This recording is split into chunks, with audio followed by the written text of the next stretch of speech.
तो hello guys, ये एक जियोक्स कंपनी का बॉक्स आया हमारे पास। तो ये चलते चलते बंद हो जाता है 3-4 सेकंड के बाद जब भी लोड पड़ता है। तो इसका प्लग नहीं था जब हमने कस्टमर से लिया था।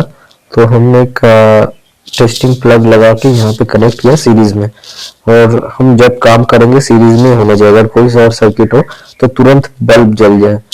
तो हमने ये सीरीज पे लगा लिया। और ये एक ट्रांसफार्मर बेस नहीं है, ये एक एसएमपीएस बेस्ड पावर सप्लाई है, जिसमें कि एक 7805 का रेगुलेटर आईसी लगा हुआ है और एक 8 पिन का आईसी लगा हुआ है पीडब्ल्यू पावर मैनेजमेंट के लिए। एक होता है आईजीबीटी वाला 3 पिन वाला, उसको स्टीयर भी बोलते हैं, ट्रांजिस्टर बेस्ड। तो वो नहीं है यहाँ पे, ये 8 पिन वाला है। तो यहाँ पे मेन फिल्टर पे देख सकते हैं आप 295 296 करीबन वोल्टेजेस आ रहा है, यानी कि ये ऑलमोस्ट सही है 300 के आसपास, यानी कि ये सही है।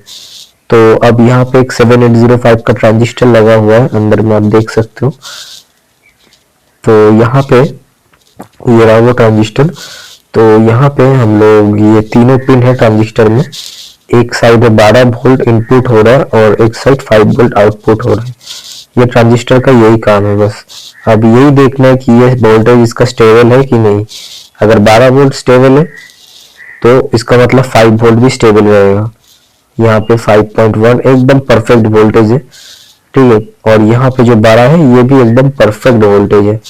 पर जब भी लोड पड़ रहा है ये वोल्टेज एकदम ड्रॉप हो जा रहा है, यानी कि हमारा ट्रांजिस्टर एकदम सही है जो है हमारा मेन फिल्टर में। और जो ट्रांजिस्टर के बगल में जो फिल्टर लगा हुआ है वो फिल्टर में प्रॉब्लम है। 25 वोल्ट का फिल्टर है, एक 25 वोल्ट 1000 यूएफ का, और एक है हमारा 400 वोल्ट और 22 माइक्रोफेराड।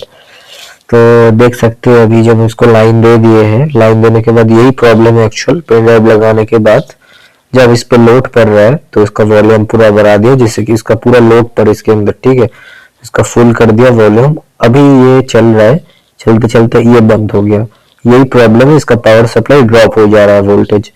तो ये मेन फिल्टर और जो आउटपुट वाले फिल्टर है इनमें प्रॉब्लम होता है ज्यादातर। दिखता नहीं है, फूलता नहीं है कैपेसिटर कई बार, उसके अंदर से उसका जो खत्म हो जाता है, उसका जो कैपेसिटी है वही खत्म हो जाता है, ठीक है। तो हम पहले इसको डिस्चार्ज कर लेंगे मेन फिल्टर को। मेन फिल्टर को डिस्चार्ज करने के बाद सीधा इसको डिसोल्डरिंग कर देंगे। देख सकते हैं हम डिसोल्डरिंग कर रहे हैं। ये हमने इसको बाहर निकाल दिया। हम देख सकते हैं 22 यूएफ और 400 वोल्ट का है ये। तो हम इसका एक देख लेंगे, कंपेटेबल कैपेसिटर ले लेंगे इस यहाँ से। तो हमको 22 माइक्रोफेराड का नहीं मिला है यूएफ का, तो हमने यहाँ पे 10 यूएफ और 500 वोल्ट लगा दिया। वहाँ पे था उसका 400 वोल्ट और ये 500 वोल्ट। ज़्यादा हेरफेर नहीं होता है, आप कंपेटेबल भी कुछ लगा सकते हो यहाँ पे, पर ज़्यादा हेरफेर नहीं होना चाहिए। तो हम इसको अच्छे से क्लीन कर रहे हैं जिससे कि ये कैपेसिटर का पिन अच्छे से घुस जाए। तो यहाँ पे पोलैरिटी देख के लगाना है हर समय, माइनस वाले में हर समय साइन दिया हुआ रहता है। तो इसको लगाने के बाद हम फिर से अच्छे से सोल्डर कर देंगे यहाँ पे।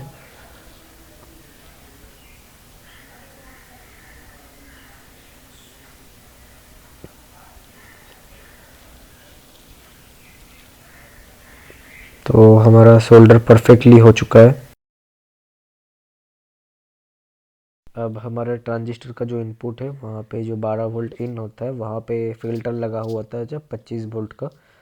तो इसको भी हम चेंज करेंगे, दो फिल्टर लगा हुआ है तो हम इस पे नया फिल्टर लगा देंगे क्योंकि ये वीक हो जाता है एक्चुअली। और ये ज़्यादा हाई पावर सप्लाई नहीं है इसलिए हमको ये चेंज करना ही पड़ेगा। अगर ये ट्रांसफार्मर बेस होता तो ये बहुत लॉन्ग लास्टिंग चल जाता है, और इसकी वजह से एसएमपीएस होने की वजह से हमको कैपेसिटर चेंज करना ही पड़ता है।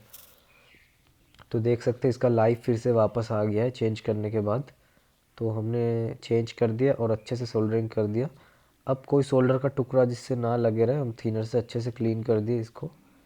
अब क्लीन करने के बाद आपको चेक करा दे रहे हैं हम रिज़ल्ट क्या है।